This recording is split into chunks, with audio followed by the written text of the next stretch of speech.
Let me explain something to you that most people never want to talk about, and that's how a single company you've probably never thought much about has quietly accumulated more economic power than most governments on this planet. We're talking about Vanguard.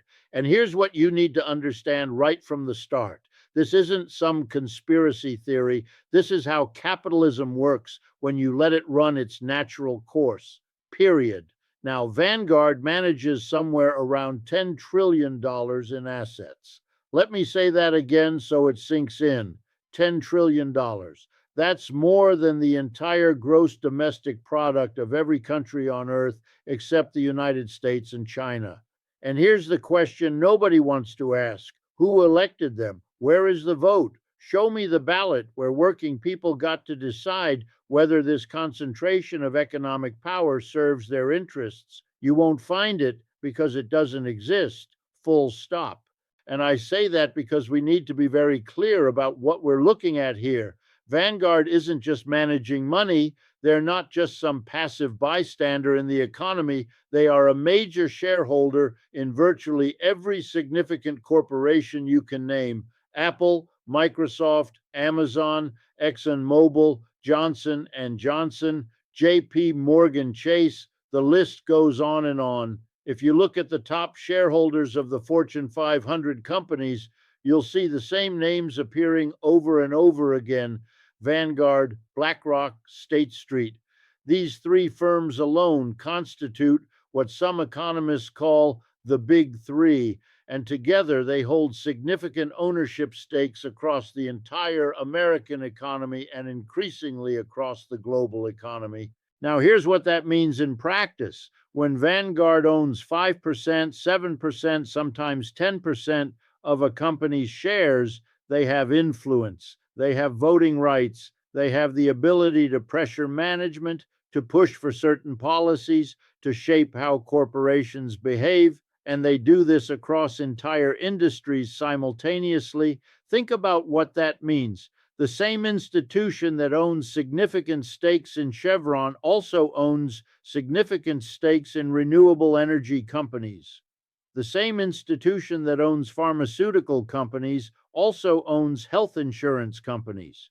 The same institution that owns major banks also owns the corporations those banks lend to. Let me be very clear about what that means. You have eliminated competition in any meaningful sense. When the same shareholders own competing companies, where's the incentive for real competition? Where's the pressure to innovate, to lower prices, to serve consumers better? History shows us that concentrated ownership leads to concentrated power, and concentrated power leads to the erosion of the very market dynamics that capitalism's defenders claim make the system work. That should make you very angry because you're told every day that we live in a competitive market economy, but the structure of ownership tells a completely different story. And here's the deeper question: how did we get here? How did we arrive at a situation where three asset management firms control such an enormous portion of corporate America? Now, the answer to that takes us back several decades, and it reveals everything about how capitalism works. It's a story about the transformation of retirement in America, about the collapse of the social contract between employers and workers, and about how working people got pushed into a system that ultimately serves to concentrate wealth and power even further. Let's go back to the 1970s and 1980s. For most of the 20th century, if you worked for a large corporation or a government entity, you had what's called a defined benefit pension plan. Your employer promised you a certain amount of money every month after you retired based on your years of service and your salary. The employer bore the risk. The employer had to manage the investments, had to make sure there was enough money to pay all the retirees. That was the deal. And that deal, imperfect as it was, gave workers some security, some dignity in old age. But starting in the 1980s, corporations began to dismantle that system.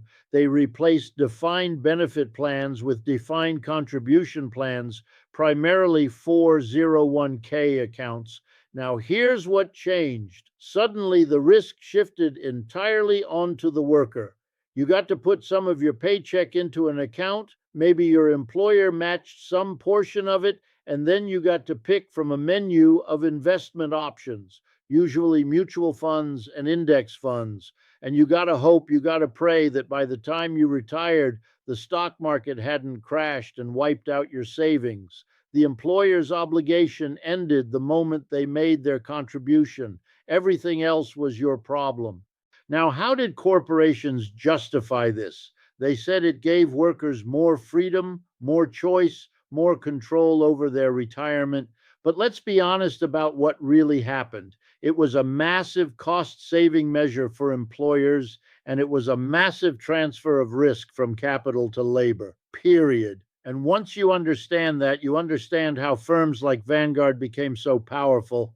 Because here's what happened: millions and millions of workers, tens of millions of workers, started putting their money into these retirement accounts. They didn't have much choice. Wages had stagnated, pensions were disappearing, Social Security alone wasn't going to be enough. So they participated in this system, and their money flowed into mutual funds and index funds.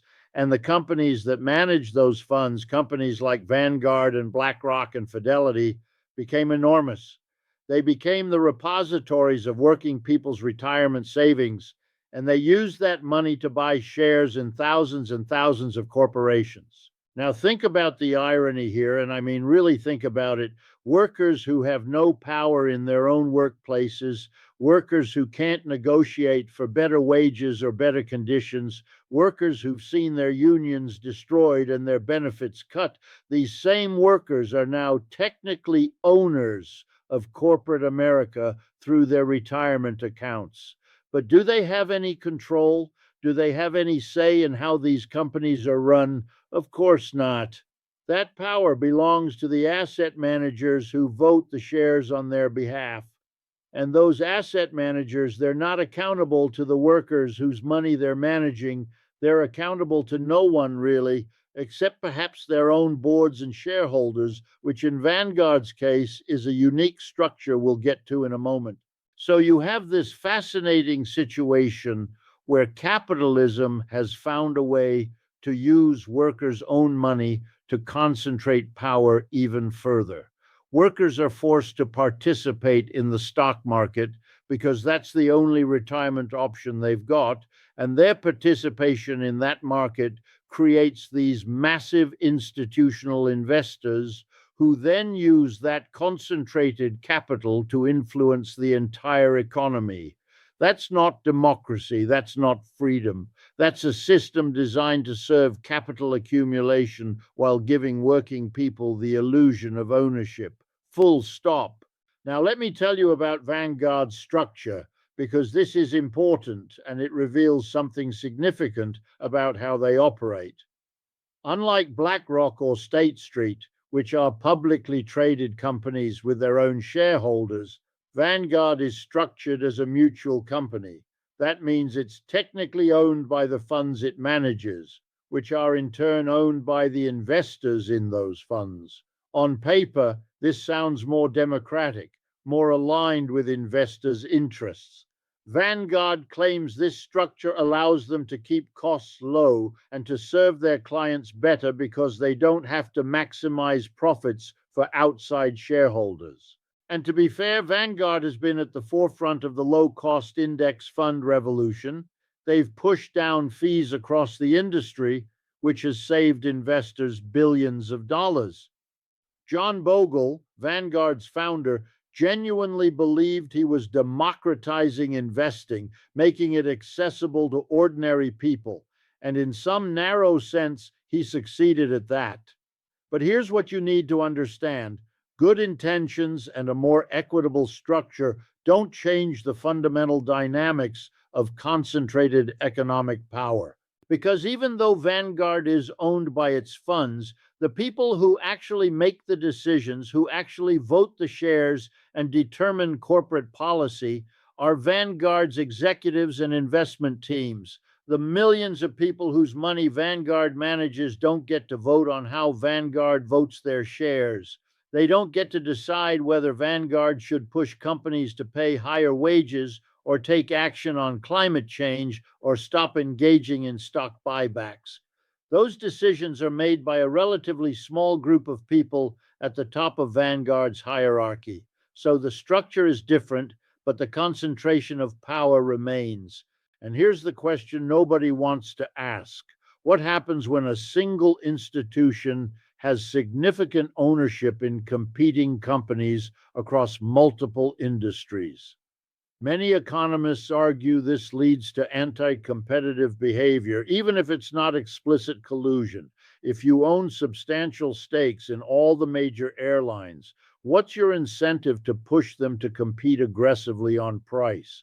If you own all the major pharmaceutical companies, are you really going to push for policies that would dramatically lower drug prices and hurt their profits? If you own both the fossil fuel companies and their competitors in renewable energy, how hard are you going to push for rapid transition away from fossil fuels? Now, Vanguard will tell you they're passive investors, that they just track indexes and don't try to influence corporate behavior. But that's not entirely true, and it's becoming less true every year. Vanguard votes on tens of thousands of shareholder resolutions every year. They engage with corporate management on issues ranging from executive compensation to board composition to environmental and social policies. They absolutely exercise the power that comes with being a major shareholder.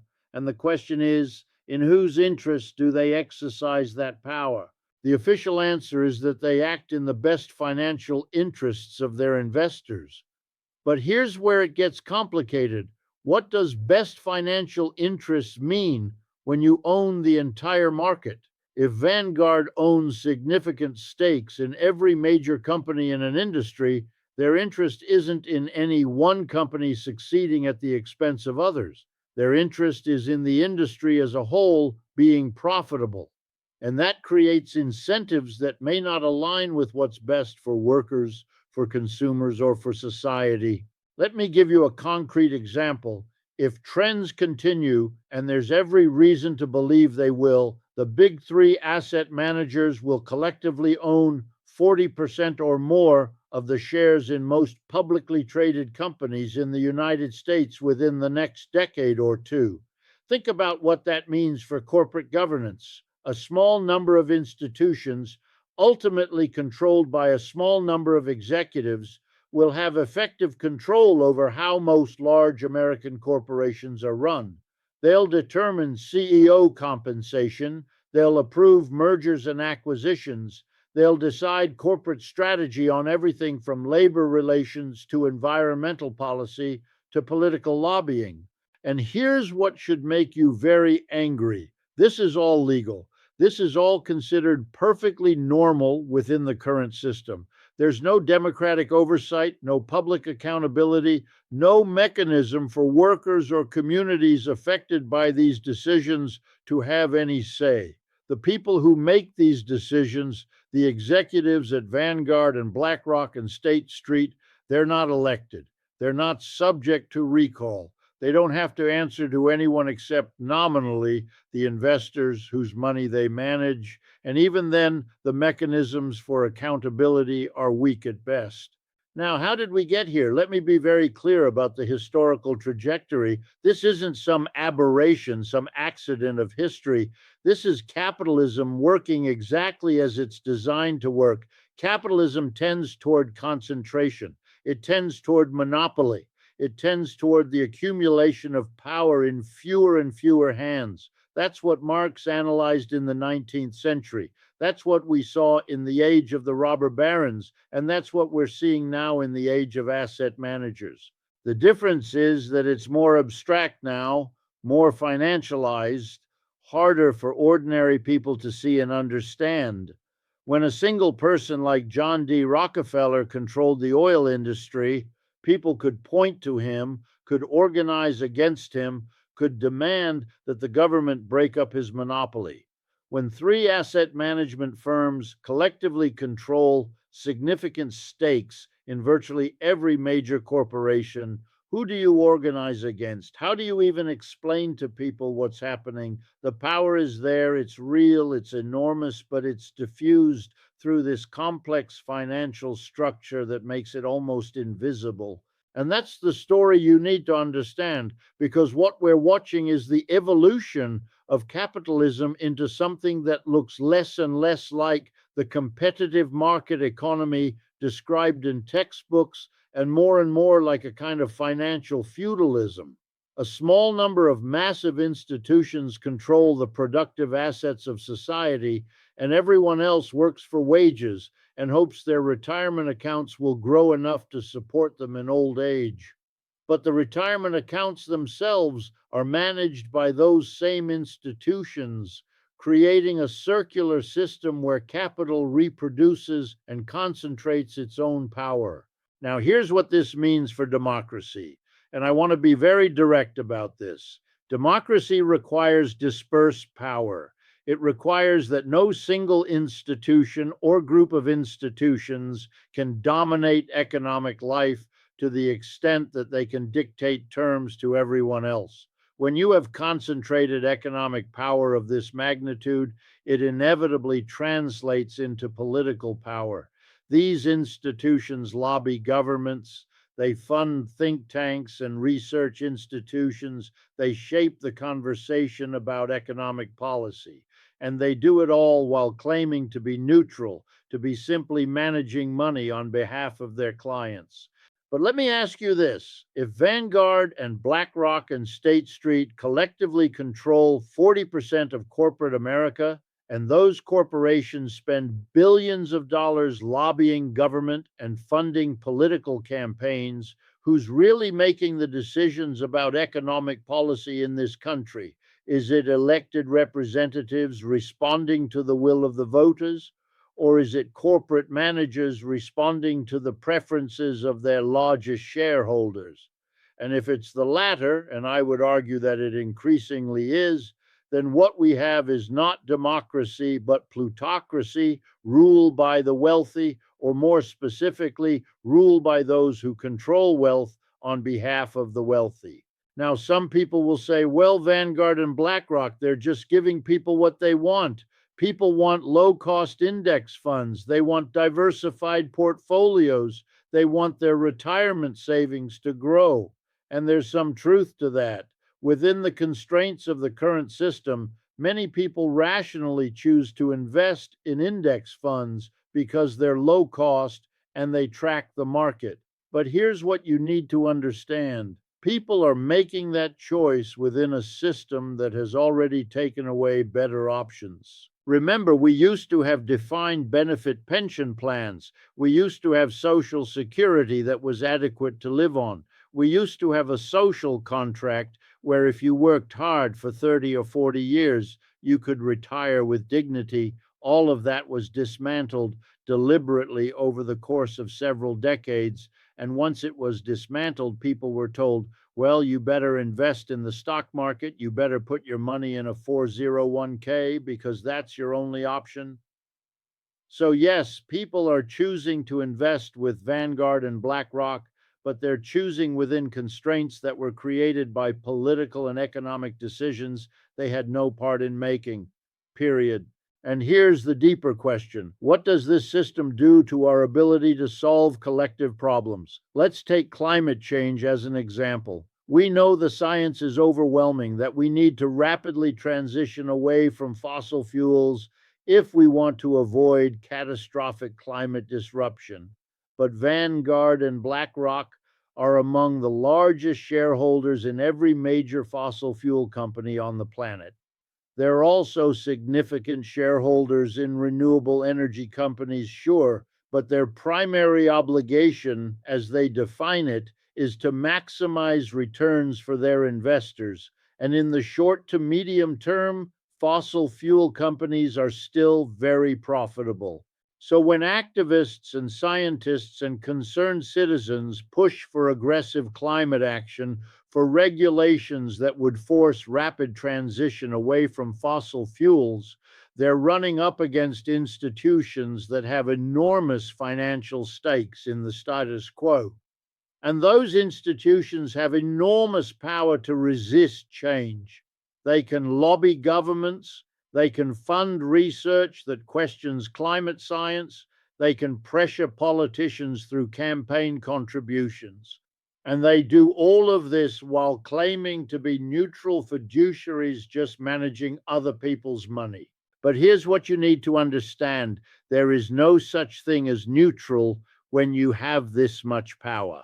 Every decision, every vote, every engagement with corporate management is a political act, is a choice about how resources get allocated and how power gets exercised. And when those decisions are made by a small number of executives at a few massive institutions, decisions that affect billions of people around the world, that's not neutrality, that's concentrated power making choices about our collective future without our consent. Now, let me tell you about something called common ownership, because this is where the economic analysis gets really interesting and really troubling. There's been increasing research in economics about what happens when the same institutions own significant stakes in competing companies.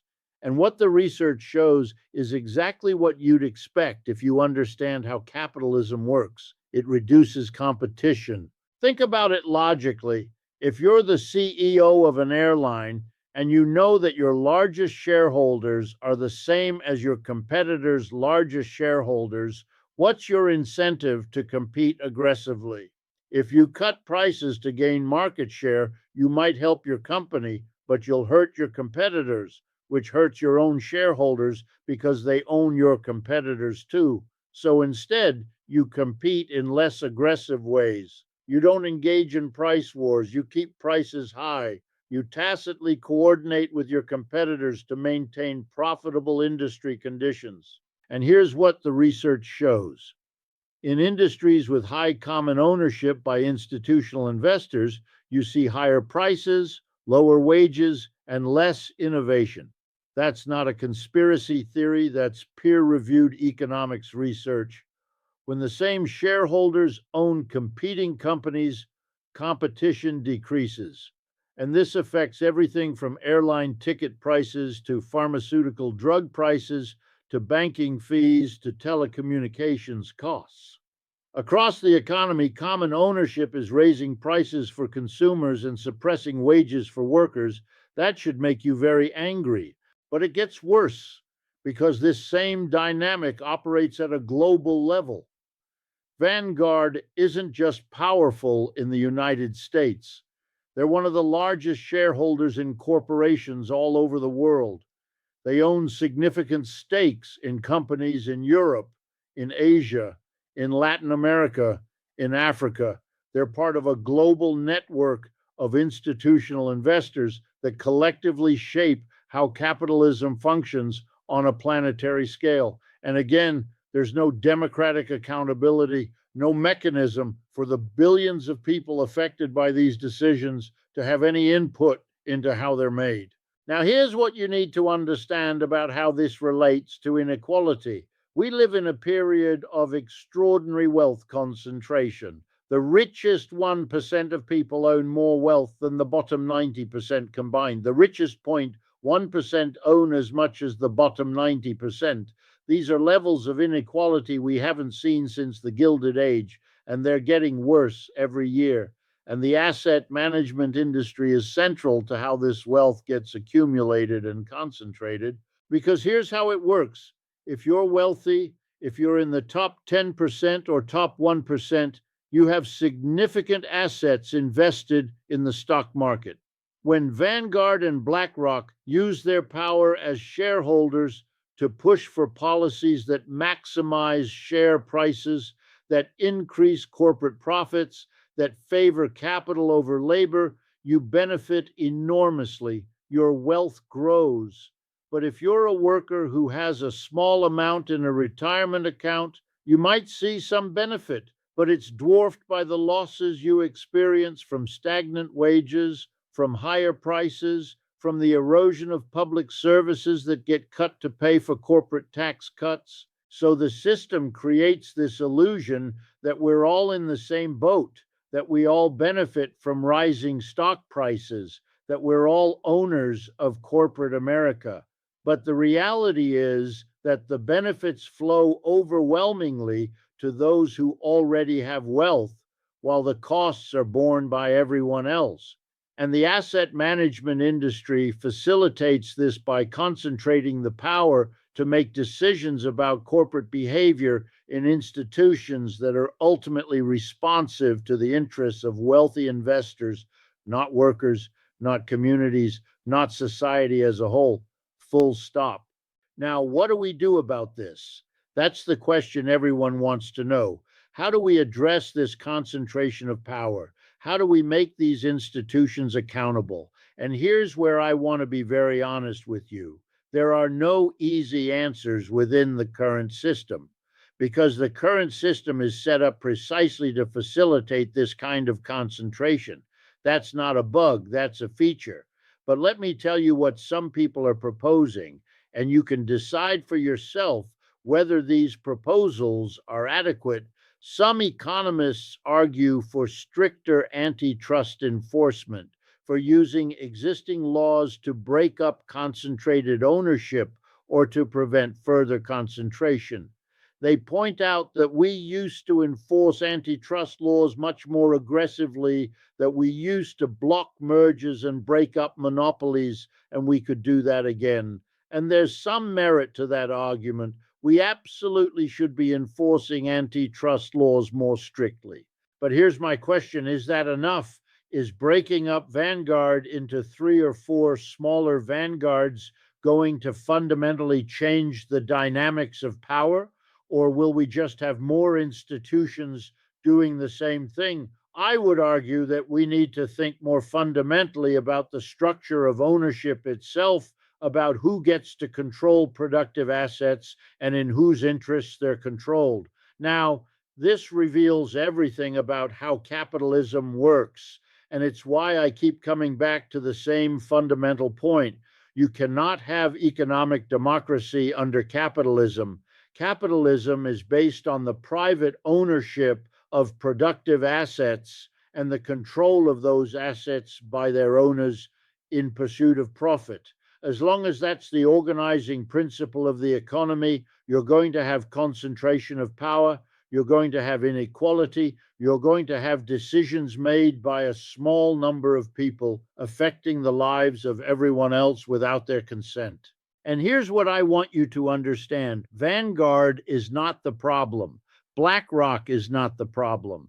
They're symptoms of a much deeper problem, which is the capitalist organization of production itself.